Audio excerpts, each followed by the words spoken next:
Hi, welcome to Algebra 1. Great to see you guys. And today we're just going to jump in and do 2 lessons, and then I'll add in 2 more for this week. So please don't be upset. I know at home you're probably near tears thinking, I need 4 lessons in a week for my algebra fun, right, friends? So don't worry, I will share with you 4 full lessons this week, but we're doing it a little bit different format. So I'm just doing 2 lessons right now, and then join me back and we'll have 2 more math lessons for fun this week. I thought it might be easier to break it down a little bit, then you're not having such a long video, and you're also having opportunity to digest it and then come back maybe with a little brain food, some popcorn or something else nutritious, just to be able to enjoy that. I do want to apologize. Maybe you've noticed my glasses. There is beautiful flowers outside my house and I enjoy working in them, but unfortunately my allergies don't. So I typically wear contacts, and this morning my eye said, no way, no how is anything going inside that eye. So I apologize. You'll notice I push it up a lot. I'm just not used to wearing glasses. So bear with me, but come rain, snow, allergies, or whatever, we'll still have some algebra fun. So I hope you all are doing well at home and enjoying your time. So today we're going to jump right into lesson 113, and we'll also do lesson 114. Don't forget that this is Algebra 1 and it is Saxon 3rd edition. So we're starting out with lesson 113, and we're actually looking at direct variation and inverse variation. Now, I love the way that Saxon teaches a lot of things, and they also do great repetition and review, which I think as homeschoolers, that's great, because that line upon line, precept upon precept that the Bible tells us about, that's so important, and we see that evidenced in Saxon, that it's that repetition, that the more I do something, I'm attaching it to what I've learned, and learning takes place. So I think that's beautiful. So they're teaching you what direct variation is, but I'm going to teach it in a little bit different format, and it's just because it makes sense to me. So I would encourage you that you are welcome to read through beginning on page 473 and page 474 and 475. Actually, as well as page 476 and the top of page 477. They go through 4 examples, actually 5 full examples of what direct and indirect variation are. But for me, my brain attaches it a little bit different, and I love, again, the way that they do it. But you've got different equations, and as you step into high school math and high school science, you're going to see some of those different formulas written different ways. But you all know in my Algebra 1 class that I tell you all the time that your very best friend in Algebra 1 is y equals, I hope you said it at home, y equals mx plus b, our slope intercept format. So I'm going to explain direct variation and indirect variation in those terms because, of course, it's my best friend in Algebra 1, but I also think you understand it in those terms. So why not continue what we've learned? Now, your book is going to call it a constant of variation, but I'm going to call it slope, just so that you guys understand. But slope is a steady constant, is it not? Think about a straight line. And as that slope rises or falls, it's going to be constant. Let's say our slope is 2/3. I'm going up 2 over 3, up 2 over 3. It's a constant rise. Or maybe it's a falling, it's a negative slope. So it might be down 1 over 3, down 1 over 3, if my slope were negative 1/3. So it's a steady, a constant, if you will. Well, today we're looking at what happens when I have direct and inverse variation. Well, I'm really glad you asked, because I want to take a few moments to go over this. So look with me, if you would. We're in, again, lesson 113, and we're talking about, at first, direct variation. So let's talk about y equals mx plus b. All right, that is we know the graph of a linear equation, a straight line. Well, what is it that we've already looked at? Well, m is my slope, and in this case, we're going to call it our constant of variation. B, when we're looking at direct variation, I put direct, instead of variation, I started with a D again to write direct again, So in direct variation, instead of having that, it would be y equals mx. There is no b in direct variation. How come? Well, I'm glad you guys asked that. Direct variation means it will always go through the origin. So it can go any direction, positive or negative slope, but it will always go through direct variation. If someone gives you an equation that says y equals 3x plus 2 and says, is that direct variation? Absolutely not. There can be no y-intercept except for the origin, 0, right? So in order to be direct variation, any graph, direct variation, will have to go through the origin. So it could look like this, or it could look like this. It could have a positive slope or a negative slope, but it has to go through the origin. So the only y-intercept it can have is 0 to be direct variation. So you'll have equations like y equals 3x, y equals negative 2/5 x. All of those are direct variation. How do I know? Because there is no b or y-intercept other than 0. So it's not listed. So if we already know this is linear, why not just rewrite it in those same format? Y equals m is my slope, or in this case, we'll call it our constant of variation. In other words, that's an R, variation. I cannot write and talk at the same time. So our constant of variation in this case is my slope, correct? So why come up with a whole nother format? If I already know y equals mx plus b, why not just say that this is my constant of variation, y equals mx.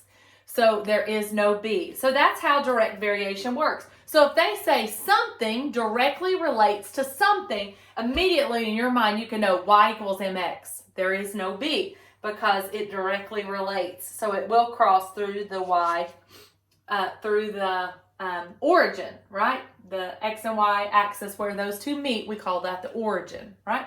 Now, indirect variation, or we call that inverse variation, is a little bit different. So again, there is no b, but instead of it being y equals mx, it will be y equals m over x. Now another way I have also seen it written is if I multiply to get x out of the denominator, x, y equals m, my slope or my constant of variation like we talked about before.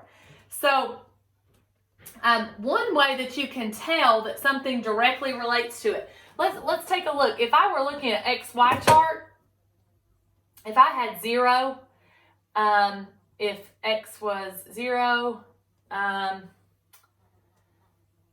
y of course would be 0, right? Because the origin should always be there. But let's say x is 1, this is 3, 2, 6, -1 would be -3, -2 would be -6. Do you notice anything in common? If I had these ordered pairs, right, these solutions, notice that every time I multiply by 3, I'm just multiplying this by 3 for each one, times 3, and it carries me over. Do you all see that? So that means my constant of variation here is I'm multiplying it by 3, right? Well, if I had a chart where I'm looking at inverse variation, it would actually be a little bit different. I'm going to erase this graph right here just so we can look at a different one. So this is direct, and then this is inverse. How does inverse variation look differently when I look at a chart of it? Well, if I had, let's say, if 2 were 10 4 would be 5, 5 would be 4, and 10 would be 2. All right? So can you see, if I'm looking at this graph, what took place here? Well, every time that you multiply x times y, it made a constant.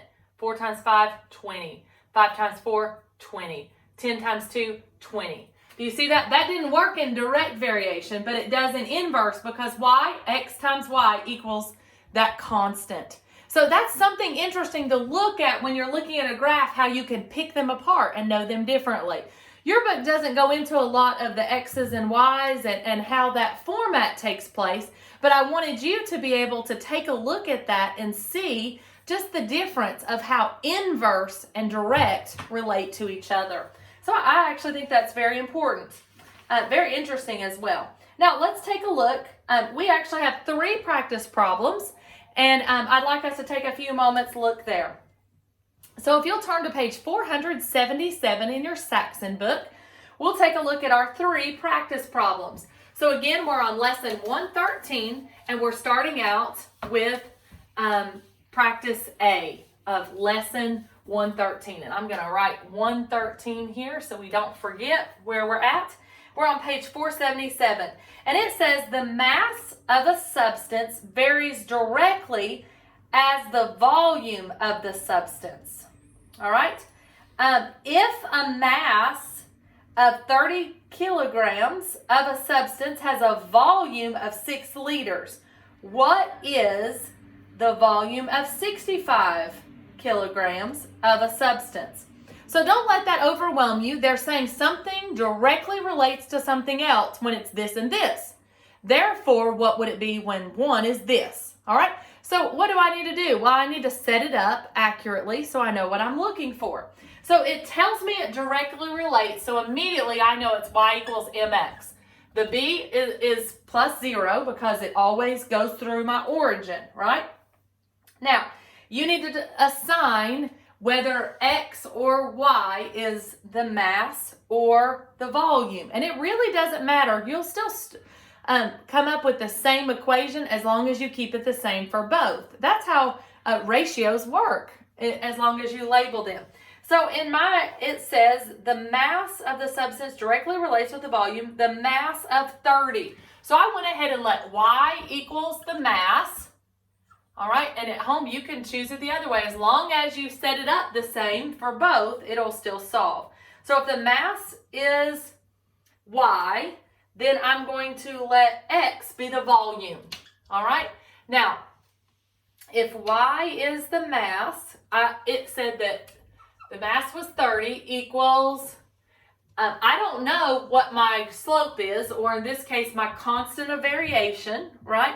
But I do know that it told me it has a volume, x is 6, correct? 6 liters, yes. So 6 liters. So I know m times 6 equals 30. So I need to know what's my slope, or in this case, my constant of variation. Well, I'm just solving for my unknown. So I know that my constant of variation is 5. That means for every 1 liter, because we're looking at volumes here, for every 1 liter, the mass is going to be 5. That's how they directly relate to each other. I'm solving for my slope, or in this case, my constant of variation. How do they relate to each other?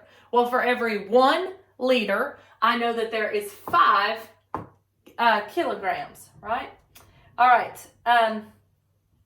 So how do I solve this? Well, the next question says, so it gave me this, and then it says, what is the volume of 65 kilograms of a substance? Well, if I've now figured out what my slope or my constant of variation is, I'm going to rewrite my equation, y equals mx. So I know now that m is 5. So for every 1 liter, there is 5.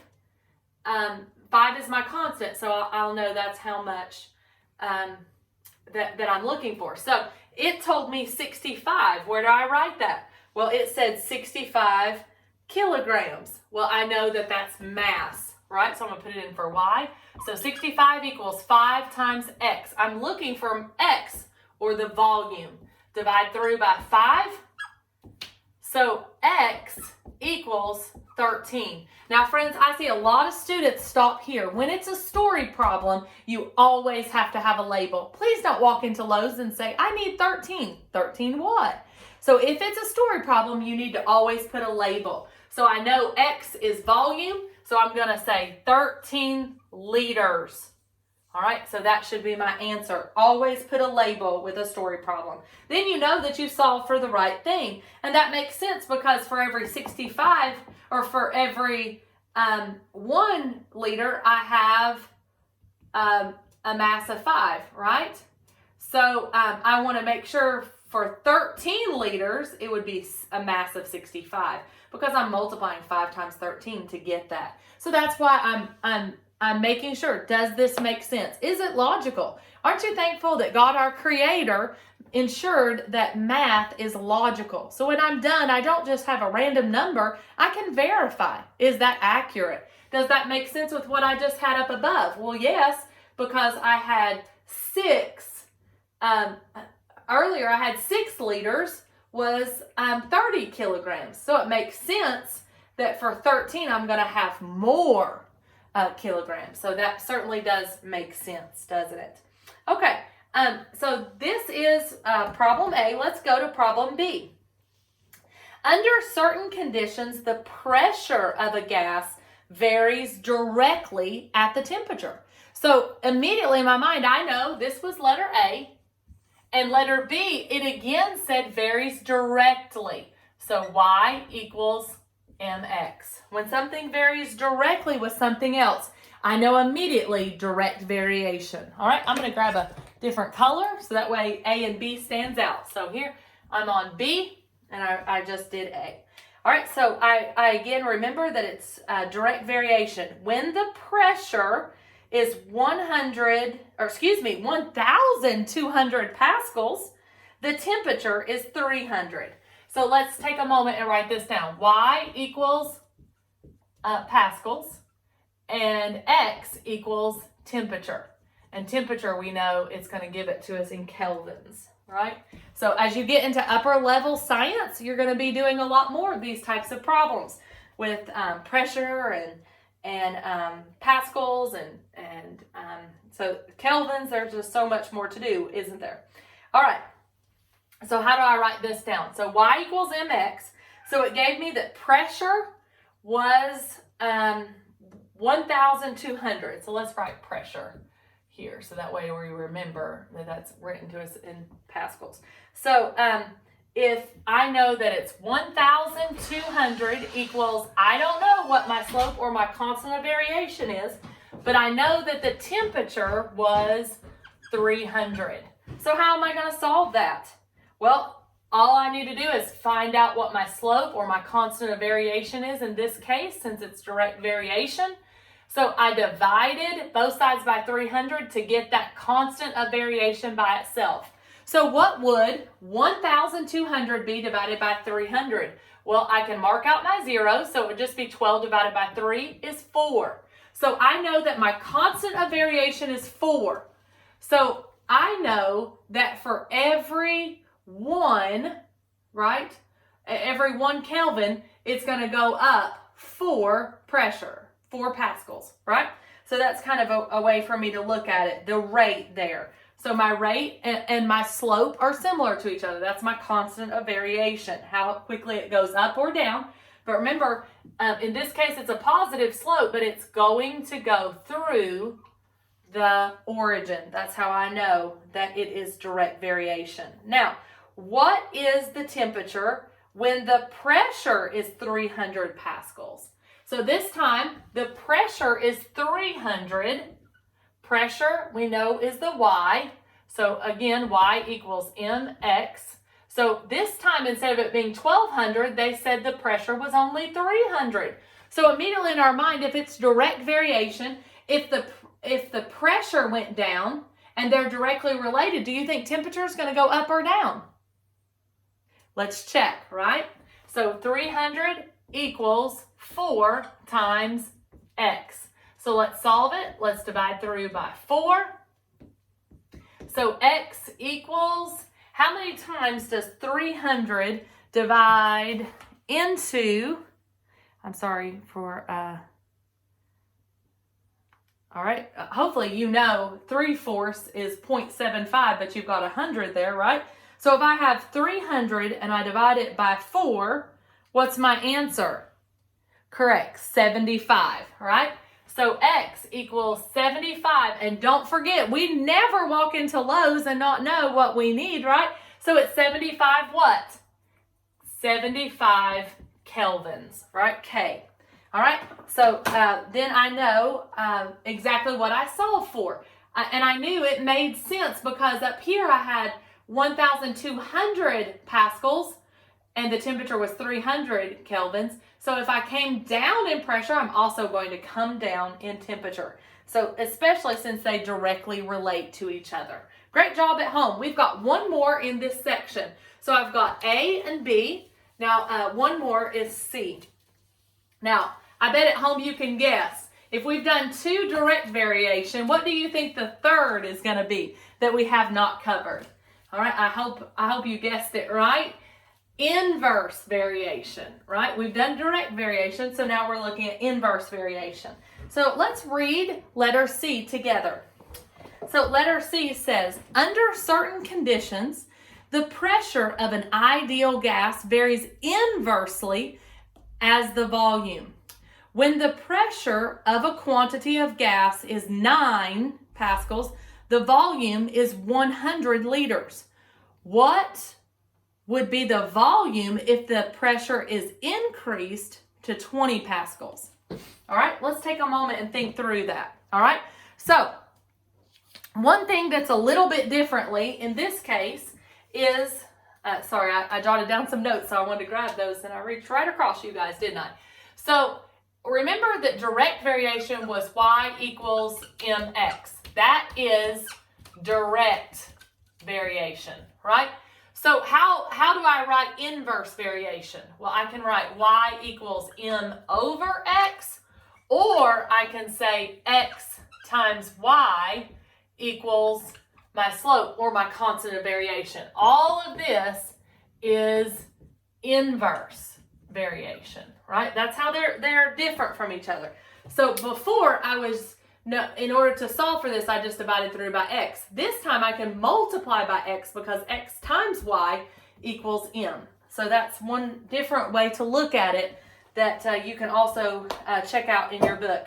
Now, if I know that that's taking place, it says the pressure of an ideal gas. So we've got pressure, and we're going to call pressure the y, and then we're going to call x, what did it say? The volume. So the volume equals our x, right? So now let's take a look. So if I say that I have, what are the numbers they gave me? All right, so I'm just going to plug them in together. So volume, let's see, I'm sorry, I'm losing my place, aren't I? So volume was 100 times 9 was my pressure equals m. Well, I just set it up in this way. 100 times 9 equals my constant of variation. So it's just 900 is my constant of variation, right? I just multiplied those together, the x and the y, right? What would be the volume if the pressure increased to 20? Well, now that I know that m is 20, I know that x times y equals 900. That's my new equation, because in order to solve inverse variation, I just multiply the x and the y together to get my constant of variation. So it says, what would be the volume? So this time I'm looking for x. What would be the volume if Pascal is increased, if the pressure is increased to 20 pascals? So x times 20 equals 900, right? So just divide through by 20. So what is x? X equals, I'm going to mark out 2 zeros because 10 divided by 10. So 2 into 90 is 45. But remember, I'm not walking into Lowe's without it being labeled. So I'm looking for pressure. The pressure is 20. So what am I looking for?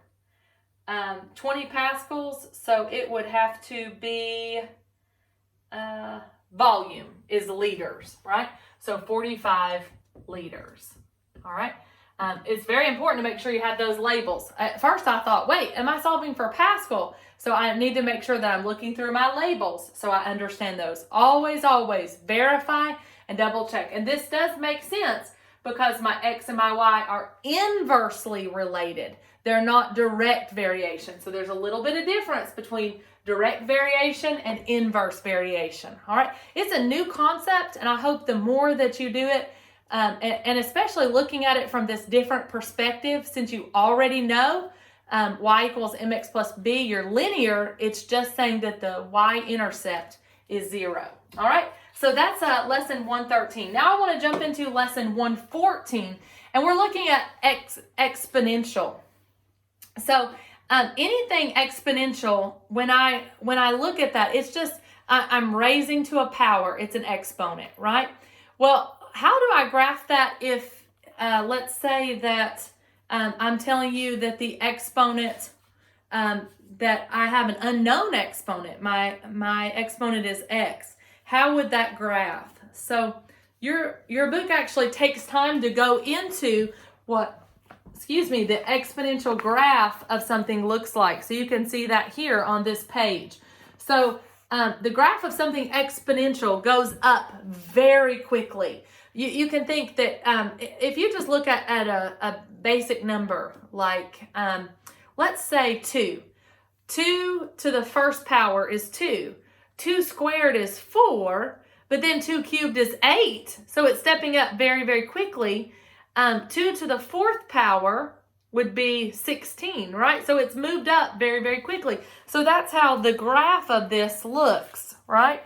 So whatever your base number is, raised to the first power is going to be that number, right? So like if I have 5 to the first power, it is 5, right? I have one set of 5. But 5 squared is going to be 25. So it moved up very quickly. And you're going to see that in the graph here, that anything that's raised exponentially is going to move up very quickly. Now, your book goes through some time to show you how to input that onto your graphing calculator and look at that. And that is very important. Don't forget, you can use the caret key, or there's also a button that has x raised to the y power. And you can plug that in as well if you're doing a scientific calculator and you're manually punching those in. But you all understand exponent is just raised to the power of. So your book is going through that and showing you on page 479, 480, and 481. Now it also shows you how to plug those graphs in. Now this edition is a little bit older, so graphs now are actually a lot more smoothed out, a lot more technologically advanced. So now even graphing calculators, the displays on them are in color, and you can just see them a lot more clearly, whereas previously they weren't quite as smooth, so you can kind of see how technology has increased. But notice this one, it shows y equals, the base of this is a half raised to the x power. So you can see just how that would affect the graph of it. Again, the parent function of that would just be y equals 1 to the x power, right? The base is 1. So then over here, this graph, use the calculator. I'm sorry. So this base was 2, and then they're showing you over here was the 1/2. So you can kind of see the difference in those graphs and kind of see how the base of it affects it and how that it's going to move based on that. Now, on your practice, it says use either a scientific or a graphing calculator to compute the following expressions to 4 decimal places. You're simply rounding them. Now, I'm not going to take the time to solve every single one of these with you, but I would encourage you, I just have a little scientific calculator, but you need a graphing calculator, especially one now that's going to allow you to raise, one of the questions asks you to raise a fraction, and it's very easy. You have an exponent button, or you can push the caret, and those of you guys who have a newer calculator, you could actually type in the fraction 1/3. If you don't, then you'll need to put parentheses, raise to the caret and put parentheses 1 divided by 3 instead of writing in that fraction. So you can still get the same thing. But notice on the first one, it says 2.5, and it's cubed or raised to the 3rd power. So on my older calculator, I'm going to do that. 2.5, and then I'm going to push this button that actually allows me to change the power. There is a squared button, but I want to cube it. So when I get my answer says 15.625. Notice the direction said round to 4 decimal places. Well, this is only 3 decimal places, so I can give the whole detail. So it is 15.625, and that is a terminating decimal, so I don't have to round that one. Don't forget that if you do have to round it, you should put a wavy sign to indicate that you have had to round to 4 decimal places. All right, number 2, on the practice A, the base is 0.5, and it's raised to 0.5. So it is 0.5 raised to the 0.5. So what is that? Well, it's, excuse me, I'm sorry. I hope I didn't lose you all. My video is reminding me that my power is running low, so I apologize. So my decimal place is very it's 0.707106781. That's as many places as my calculator will give me. I've got to round it to the nearest 4, so 0.7071, because the digit after 1 is 0, so 4 or less, I keep 1 the same. So I'm going to leave it in that position.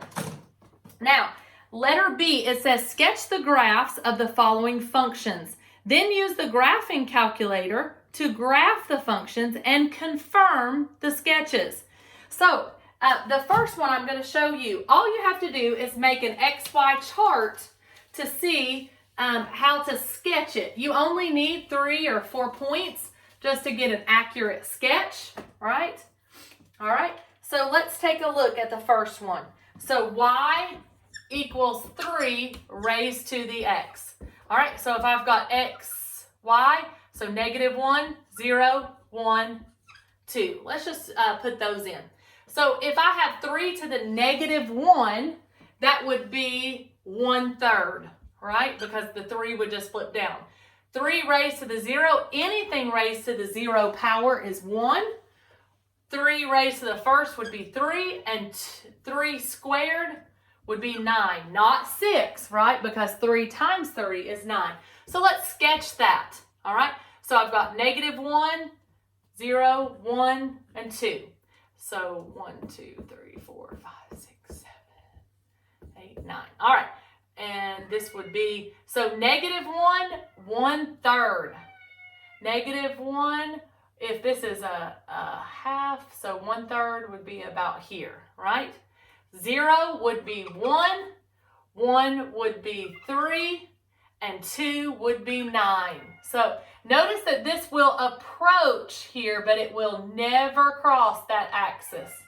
So this is my graph. Notice it moves up exponentially quick, all right? So see how it's whoop, and it shoots up, all right?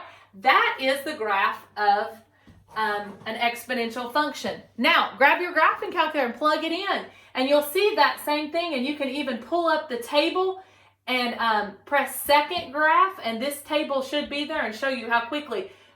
3 cubed would be 27. It would be off my window very, very quickly. So that's very exciting to see the graph of that, all right? Now, notice number 2 on letter B is y equals 1/3 to the x power. So let's do the same thing, all right? So if I have x and y, -1, 0, 1, and 2. So if I have -1, that's going to flip it. So that would end up being 3. Anything to the 0 power is 1. 1/3 raised to the first power is 1/3, squared would be 1/3 times 1/3, which would be 1/9. So how do I graph this? All right, so I'm going to have -1. All right, so how does this look? -1 is 3, 0 is 1, 1 is 1/3, and oh my goodness, 2 is 1/9. That's going to be really. So what does this look like? Well, it's approaching this way. So notice that my base was a fraction, and it's going to go the opposite direction. It started out high, and it's going to approach this x-axis, but it's never going to cross it. It's never going to be 0. It's going to be 0.0000001. It's going to approach it, but it will never cross over. Same thing here. It will approach it, but it will never cross over. So I would encourage you to take a look at that, right? To be able to graph that. Now, the last one that we're going to cover is letter C. So letter C is compound interest. So I hope that you enjoy interest. All right, so all I have to do is use my equation. So let's read the problem together for our last practice together. So letter C. Harriet deposited $900. That's great. Harriet deposited $900 at 8% interest compounded annually. Hopefully you guys could say, I can do that to save for a car, right? Well, unfortunately, most banks don't compound annually at 8%. Usually it's a very small percent, but it'd be great if you could find a bank that did 8%, right? All right, so it says write an equation that tells how much money is in the account after n years. All right, so let's look at how I set up that equation, and it's on page 480. So I just take the initial amount, right? So your book shows you that. So I take my initial amount, my principal, and I add to it, so it'd be 900, and then I take 1, that's the first year was that, plus whatever my rate was, and raise it to the n number of years, right? This is my principal. So my principal, 900, and my rate was 8%. So I take off the percent, move it over 2, so it would be 1.08.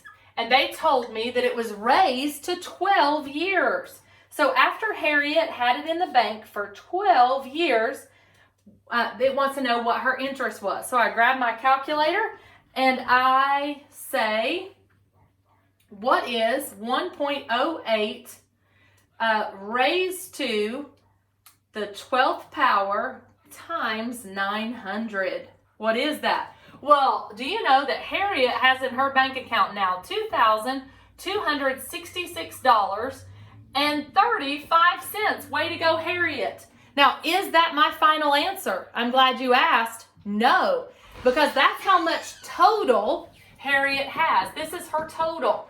It asks how much interest she earned. So how do I find that? I take this number and I subtract what her initial deposit was, 900.